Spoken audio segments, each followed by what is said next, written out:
92% of people fail to break their bad habits. Why? Because you are using the wrong weapon. You rely on willpower, but willpower is a battery. It dies. To win, you don't need more motivation. You need a system.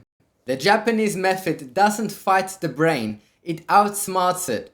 We are using 5 ancient concepts like Kaizen and wabi-sabi to turn discipline into your natural identity. No force, no burnout, just flow. Here is how to fix your life, starting right now. Step 1. Kaizen, the 1-minute principle. Step 1 is Kaizen. In the West, we say go big or go home.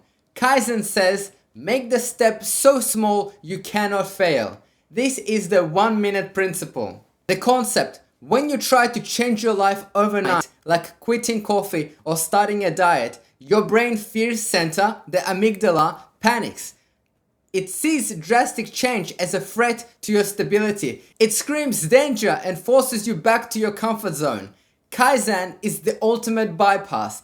It makes the step so ridiculously easy that the brain doesn't even notice the change is happening. You sneak past your inner resistance. The maths is undeniable. If you get just 1% better every day for a year, you don't end up 365% better. Compound interest kicks in. You end up 37 times better. The power is in the daily consistency, not the size of the action. Quick action. Stop trying to do a 30-minute workout. The commitment is too heavy. Just put on your gym shoes. That is a 10-second win. Stop trying to write a book. That is overwhelming. Just write 1 sentence. That is a 15-second win. The goal is consistency. If it feels ridiculous, you're doing it right. Master the art of showing up before you try to master the habit. Step 2. Hara Hachibu, the 80% rule. Step 2 protects your energy. Hara Hachibu, that is an Okinawan rule. Eat until you are 80% full. The concept: this rule is not just about food, it's about burnout prevention. Most relapses happen when your energy reserves are totally depleted. You work yourself to the bone. Your cortisol, which is the stress hormone, spikes and your brain demands an immediate dopamine hit to cope. That dopamine hit is your bad habit, the binge, the scroll, the drink. You cannot break a habit when you are running on empty. You need a buffer. You are living at 110% capacity. That is unsustainable. The 80% rule is your energy insurance. Quick action. Stop working before you are tired. Stop your study session while you still have energy left in the tank. Leave 20% of your mental and emotional energy untouched. This lowers the cortisol spike that triggers your cravings. Make your brain eager to start again tomorrow, not desperate to recover tonight. Step 3. Shoshin, the beginner's mind. Step 3 is a psychological shift. Shoshin. It means beginner's mind. The concept is the biggest anchor holding you back is your past identity.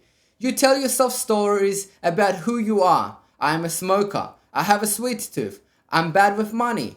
Your brain fights fiercely to keep your actions consistent with these existing labels. To break a bad habit, you must first dissolve the label. Shoshin means coming to every moment with zero preconception or history. The beginner's mind is a blank slate, ready to absorb a new identity. Quick action. Change your vocabulary right now. Never say I can't. I can't means you want to, but you aren't allowed. That's a restriction that builds resentment. Instead, say I don't smoke. I don't eat processed food. I don't miss my workouts. This is an identity statement. It is a declaration of who you are, not what you are restricting.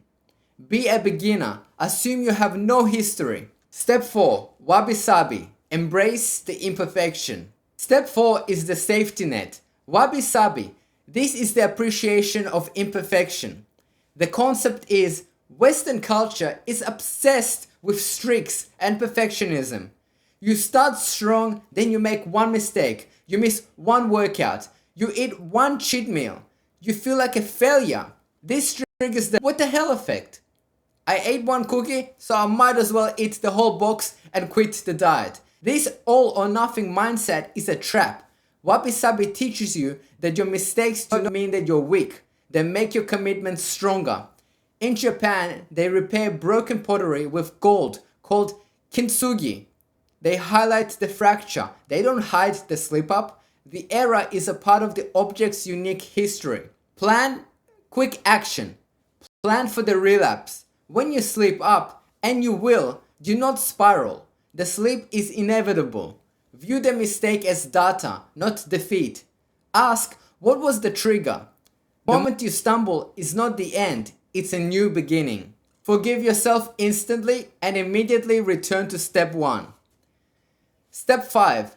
Ganbaru, dignified endurance. Step 5 is how you finish. Ganbaru. It translates to do your best, but it really means to endure with dignity. The concept, Kaizen gets you started. Ganbaru keeps you alive when the fun stops. 2 weeks from now, the novelty will be gone. The habit will be boring. This is the value of death. The point where 92% of people quit. They think boredom means something is wrong. Ganbaru teaches us that boredom is actually the final stage of habit formation. You must find dignity and quiet pride in showing up when you don't feel like it. Quick action. When you feel bored, reframe it. Boredom is not a signal to stop. Boredom is the signal that the habit is moving from conscious, exciting effort to automatic routine. Boredom is good. It is the sound of success. Stand firm and endure the boredom just once today. That is the real victory. You don't need to change your life tonight. That is a recipe for failure. You just need to move one pebble. I want you to try step 1 right now. Pick a task that takes less than 60 seconds. Drink a glass of water. Do 1 push-up. Read 1 page. Do it and then stop. Prove to yourself you can keep a promise. If you're ready to build a 1% life, comment Kaizen below. And if you want the perfect morning routine to log those habits in,